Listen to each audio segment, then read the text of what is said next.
Hi viewers, welcome to our channel. ప్రస్తుతం మనతో పాటు దాము బాలాజీ గారు సీనియర్ జర్నలిస్ట్ అని వాడితో మాట్లాడదాం. నమస్కారం సార్. సార్, మహారాష్ట్ర ఓట్ల కౌంటింగ్ అయితే జరుగుతుంది. మహారాష్ట్రలో అయితే బీజేపీ క్లియర్ గా గెలిచే అవకాశాలు అయితే స్పష్టంగా తెలిసిపోతుంది. అయితే బీజేపీ ప్రభంజనం వెనుక పవన్ కళ్యాణ్ గారు కూడా ఉన్నట్లు మనం చెప్పుకోవచ్చు సార్. ఎందుకు అంటే ఆయన ప్రచారంలో భాగంగా వెళ్ళారు, అక్కడ చాలా బాగా మాట్లాడని చెప్పేసి ప్రశంసలు కూడా వచ్చాయి అప్పుడు. అయితే ఈ మహారాష్ట్ర ఎన్నికల్లో పవన్ కళ్యాణ్ ప్రభావం ఏ విధంగా ఉంది? సో ఆయన ప్రచారం చేసిన ప్రాంతాల్లో ప్రజెంట్ రిజల్ట్స్ ఏ విధంగా ఉన్నాయి? పవన్ కళ్యాణ్ మహారాష్ట్రలో ఎన్డీఏ కూటమి తరపున చాలా ఏరియాలో ప్రచారం చేశాడు. దాని మీద మనం ఒక వీడియో కూడా చేసాము. ఆయన ప్రచార శైలి ఎలా ఉంది, ఉపన్యాసాలు ఎలా ఇచ్చాడు, ఇవన్నీ కూడా. ఇప్పుడు ఏంటంటే మహారాష్ట్రలో ఎన్డీఏ ప్రభంజనం క్లియర్గా కనబడుతుంది. ఇప్పటి వరకు మనకున్న ఫలితాలను బట్టి 221 స్థానాల్లో ఎన్డీఏ కూటమి ఆధిక్యతలో ఉంటే 54 స్థానాల్లో మాత్రమే ఇండియా కూటమి ఆధిక్యతలోకి వచ్చింది. ఇంకొక 13-14 స్థానాల్లో ఇతరులు ఉన్నారు. కానీ జార్ఖండ్లో మాత్రం క్లియర్గా ఇండియా కూటమి 50 సీట్ల వరకు తెచ్చుకునే పరిస్థితి కనబడుతుంది. ఎన్డీఏ కూటమి 28 సీట్లకి పరిమితం అయ్యే విధంగా ఉంది. కానీ మహారాష్ట్ర ఇంపార్టెంట్, ఎందుకంటే మహారాష్ట్ర పెద్ద రాష్ట్రం కాబట్టి ఇందులో మళ్ళీ బీజేపీ అధికారం నిలుపుకోవడం అనేది చాలా ఇంపార్టెంట్. సో ఇప్పుడు చర్చ ఏంటంటే పవన్ కళ్యాణ్ ప్రచారం చేశాడు, ఇటు రేవంత్ రెడ్డి కూడా అక్కడ వెళ్ళి ప్రచారం చేశాడు. మరి వీళ్ళిద్దరూ ప్రచార ప్రభావం అక్కడ ఎట్లా ఉంది అని చూసుకున్నప్పుడు రేవంత్ రెడ్డి ప్రభావం ఎక్కడ పెద్దగా లేదు. రేవంత్ రెడ్డి ప్రచారం చేసిన షోలాపూరు, నాందేడు, నయాగరు, బోకరు ఈ ఏరియాల్లో ఇండియా కూటమి చిత్తుగా ఓడిపోయింది. కాబట్టి రేవంత్ రెడ్డి ప్రచారం పెద్దగా పనిచేయలే. అంటే రేవంత్ రెడ్డి పవన్ కళ్యాణ్లా కంపేర్ చేస్తే పవన్ కళ్యాణ్కి వేరే రాష్ట్రాల్లో ఒక కరిష్మా ఉండే అవకాశం ఉంది. ఎందుకంటే ఈయన తెలుగు రాష్ట్రాల్లో ఎక్కడున్నా కూడా పవన్ కళ్యాణ్కి ఉంటుంది. కాకపోతే తెలంగాణ నుంచి మహారాష్ట్రలో వెళ్ళి స్థిరపడిన ప్రాంతాల్లో రేవంత్ రెడ్డికి కూడా ఉండే అవకాశం ఉంది. ఎందుకంటే అక్కడ తెలంగాణ పాపులేషన్ ఉంటారు కాబట్టి తెలంగాణ వాళ్ళకి రేవంత్ రెడ్డి తెలుసు కాబట్టి. కానీ రేవంత్ రెడ్డికి అంత క్రేజ్ కనబడలేదు. అంటే అక్కడ పరిస్థితులు బాగాలేనప్పుడు ఎవరు పోయి ప్రచారం చేసినా కూడా అదేమీ పనిచేయదు. అక్కడ ఉన్నప్పుడు కొద్దిగా వీళ్ళు వెళ్ళి దాన్ని కొంత ఇంప్రూవ్ చేయగలరు. కానీ అసలే బ్యాడ్గా ఉన్న పరిస్థితి ఉన్న చోట పవన్ పోయినా ఇంకొకరు పోయినా కూడా అది జరగదు.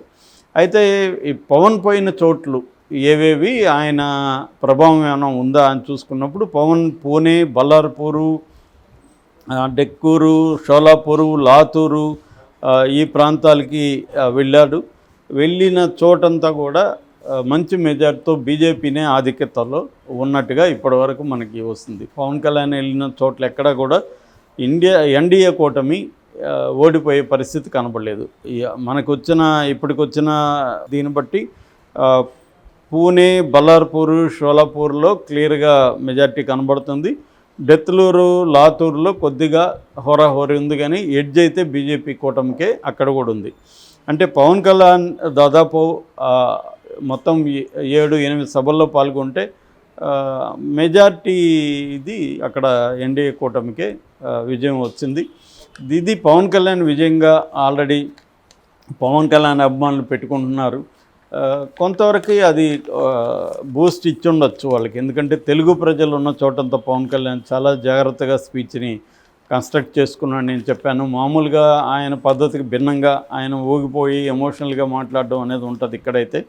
కానీ అట్లా కాకుండా అక్కడ కన్స్ట్రక్టివ్గా మాట్లాడాడు. మోడీ మోడల్ ఆఫ్ స్పీచ్ని ఆయన అనుకరించాడని నేను చెప్పాను. హోంవర్క్ చేసుకున్నారు, ఆయన టీం కూడా హోంవర్క్ చేసింది. అక్కడ ఆయన ప్రధానంగా 2 థీమ్స్ని అక్కడ ఆయన తీసుకున్నాడు. ఒకటి నేషనల్ థీము, 2 లోకల్ థీమ్. ఆయన ఏంటంటే ప్రాంతీయ సమస్యల్ని పట్టించుకుంటూనే ప్రాంతీయ పార్టీగా ఉంటూనే జాతీయ పార్టీగా ఉండాలి అని చెప్పడానికి ఆయన శివసేనని జనసేనని కంపేర్ కూడా చేశాడు. ఈ 2 కూడా ప్రాంతీయ పార్టీలుగా ఉంటూ ప్రాంతీయ సమస్యలను పట్టించుకుంటూ జాతీయవాద పార్టీలుగా ఉన్నాయి. బాల్ ఠాకరే నాకు ఇన్స్పిరేషన్ అని చెప్పాడు. ఎక్కడైనా వెళ్ళినప్పుడు పవన్ కళ్యాణ్ ఆ ప్రాంతంతో తనకున్న అనుబంధం, ఆ ప్రాంత నాయకులతో తనకు లేకపోతే తన కుటుంబానికో తన తండ్రికో అన్నకో ఇవి చెప్తుంటాడు. అంటే పర్సనల్గా నెరేటివ్ని వెళ్ళడం వల్ల కామన్ పీపుల్కి కనెక్ట్ అవ్వడం అనే ఒక సక్సెస్ఫుల్ స్ట్రాటజీని పవన్ కళ్యాణ్ ఫాలో అవుతాడు. సో అలాగే అయ్యాడు. అట్లాగే అక్కడ లోకల్ ఇష్యూస్ని లేవనెత్తాడు. అక్కడ డెవలప్మెంట్ ఎన్డీఏ ప్రభుత్వంలో డెవలప్మెంట్ ఏ స్థాయిలో జరిగింది, ఇంకొక 5 ఏళ్ళు ఇస్తే ఎట్లా చేస్తారు, ఇవన్నీ మాట్లాడారు. అట్లాగే ఎమోషనల్ ఇష్యూస్, అక్కడ శివాజీ మహారాజ్ విషయం కానీ, మత సంబంధించిన సనాతన ధర్మం దీనికి సంబంధించిన విషయాలు కానీ అవన్నీ మాట్లాడాడు. అట్లాగే ప్రత్యర్థుల్ని అంటే కాంగ్రెస్ని వీళ్ళని విమర్శించడంలో కూడా ఆయన గట్టిగానే విమర్శించాడు. ఇలాగా ఆయన అనేక అంశాలని అంటే అయోధ్య రామ మందిరం ఈ ఇష్యూని తీసుకున్నాడు, అభివృద్ధిని తీసుకున్నాడు, యాస్పిరేషనల్ ఇండియా అంటాం, యాస్పిరేషనల్ నుండి ఎక్కువగా యూత్ ఎంప్లాయ్మెంటు ఈ విషయాల్ని అడ్రస్ చేశాడు. అంటే అక్కడ ప్రధానంగా ఏ అంశాలు ఉన్నాయి, మరాఠాలో కూడా గట్టిగా అక్కడ పాపులేషన్ ఉంది, వాళ్ళని ఓబీసీలకు సంబంధించిన డెవలప్మెంట్ని, అట్లాగే తెలుగు వాళ్ళు ప్రత్యేకంగా తెలుగు వాళ్ళకి కూడా తెలంగాణ అంటేనే మీకు తెలుసు కదా నా గుండె ఎట్లా కొట్టుకుంటుందో, ఇవన్నీ తెలంగాణ ప్రజలను ఉత్తేజం చేయడానికి మాట్లాడాడు. సో కొంత కన్స్ట్రక్టివ్గా ఆయన స్పీచ్లు ఇవ్వడం, మోడీ మోడల్ ఆఫ్ స్పీచ్ల్ని ఆయన అనుకరించడం, తర్వాత మనకి ఏ గ్రూప్స్ మన దాంట్లోకి మన సభకు వస్తారు వాళ్ళని ఎలా మనం ఇంప్రెస్ చేయాలి, ఇది క్లారిటీగా పవన్ కళ్యాణ్ మాట్లాడు. చాలా ఆ విషయంలో చాలా మెచ్యూరిటీ వచ్చింది. ఆయన విషయాల్లో మనం ఏకీభవించుకోవచ్చు, ఆయన చెప్పిన విషయాలు అది వేరే విషయం.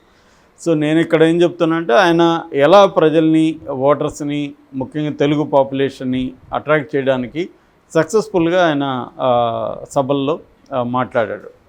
సో ఇది ఒక రకంగా ఏంటంటే పవన్ కళ్యాణ్ జాతీయ స్థాయిలో ఒక లీడర్గా ముఖ్యంగా బీజేపీతో పాటు లీడర్గా ఎదగడానికి ఆయనకి హెల్ప్ అయ్యే అవకాశం ఉంది ఆల్రెడీ. ఎందుకంటే పవన్ కళ్యాణ్కి జాతీయ స్థాయిలో తెలుసు, ముఖ్యంగా తెలుగు వాళ్ళు ఉన్న చోట బాగా తెలుసు, తెలుగు లేని వాళ్ళ చోట కూడా కొంత పవన్ కళ్యాణ్ తెలిసిన అవకాశం ఉంది. ఎందుకంటే ఆంధ్రప్రదేశ్ రాష్ట్ర రాజకీయాల్లో పవన్ కళ్యాణ్ ఎంత ఇంపార్టెంట్, మోడీ పవన్ కళ్యాణ్కి నేషనల్ లెవెల్లో ఎంత ఇంపార్టెన్స్ ఇస్తున్నాడు అనేది నేషనల్ మీడియా కూడా క్లియర్గా కవర్ చేసింది. కాబట్టి రెండవది ఏంటంటే ఆంధ్రప్రదేశ్ మీద ఆధారపడే అక్కడ 21 సీట్ల మీద ఆధారపడి మోడీ ప్రభుత్వం ఉంది. ప్రధానంగా 21 సీట్లు లేకపోతే మోడీ ప్రభుత్వం ఖచ్చితంగా ఇబ్బందులు పడుతుంది. కాబట్టి ఇటు చంద్రబాబుని ఇటు పవన్ కళ్యాణ్ కూడా నేషనల్ మీడియా కూడా ఫోకస్ చేస్తూనే ఉంది. ఆ మధ్య కూడా ఈయన ఒక నేషనల్ మ్యాగజైన్ ఇండియా టుడే వాళ్ళు కండక్ట్ చేసిన సర్వేలో మోస్ట్ ఇన్ఫ్లుయెన్షియల్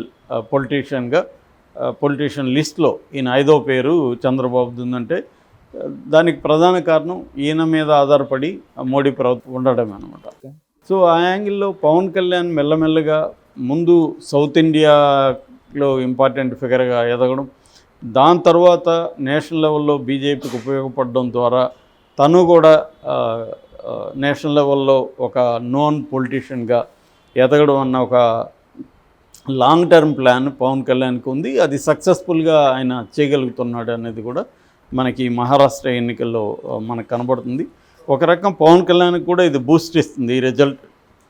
అంటే తాను వెళ్ళి ప్రచారం చేసిన ఎన్నికలలో బీజేపీ కూటమి ఒక అబ్సల్యూట్ మెజార్టీతో రావడం అనేది పవన్ కళ్యాణ్కి కూడా ఇస్తుంది. బీజేపీ జాతీయ నాయకత్వంలో కూడా పవన్ కళ్యాణ్ స్థానం అనేది పెరుగుతుంది దీనివల్ల. రేపు నెక్స్ట్ జరగబోయే ఎన్నికల్లో కూడా పవన్ కళ్యాణ్ని తీసుకెళ్లే అవకాశం ఉంది. ముఖ్యంగా తెలుగు వాళ్ళు ఎక్కడైనా ఉంటే పవన్ కళ్యాణ్ తీసుకెళ్తారు. ఈసారి తెలుగు వాళ్ళు లేకపోయినా కూడా ఇన్ని తీసుకెళ్ళచ్చు. ఎందుకంటే మొన్న కూడా ఈయన మరాఠీలో మాట్లాడినాడు, తెలుగులో మాట్లాడినాడు, మరాఠీలో కొన్ని పదాలు నేర్చుకున్నాడు. ఇదంతా కూడా మళ్ళీ మోడీ మోడలే. మోడీ ఎక్కడికి వెళ్ళినా ఆ భాషలో లోకల్ భాష, కన్నడలో ఉంటే కన్నడ పదాలు కొన్ని మాట్లాడు, తెలుగులో ఉంటే తెలుగు పదాలు మాట్లాడతాడు. ఇట్లాంటివి అంటే ప్రజల్ని ఎట్లా ఆకట్టుకోవాలి, ప్రజలకి కనెక్ట్ ఎలా అవ్వాలి, ఎంపథెటిక్గా వాళ్ళని మనం ఎట్లా తీసుకురావాలి అనేది మోడీకి తెలిసినట్టుగా ఎవరికి తెలియదు. అటువంటి దాన్ని సక్సెస్ఫుల్గా ఆ ఫార్ములాని పవన్ కళ్యాణ్ ఫాలో అయినట్టు కనబడుతుంది. ఇది ఒక రకంగా పవన్ కళ్యాణ్కి ఒక మెట్టు ఎదిగినట్టుగా మనం అర్థం చేసుకోవచ్చు జాతీయ రాజకీయాల్లో అతనికి. ఎందుకంటే బీజేపీ కూడా పవన్ కళ్యాణ్కి అట్మోస్ట్ ఇంపార్టెన్స్ ఇస్తుంది. నెక్స్ట్ ఫ్యూచర్లో పవన్ కళ్యాణ్ ఏపీ సీఎం అయినా కూడా మనకి ఆశ్చర్యం అయితే కలిగే పరిస్థితి అయితే లేదు. Okay sir, thank you so much.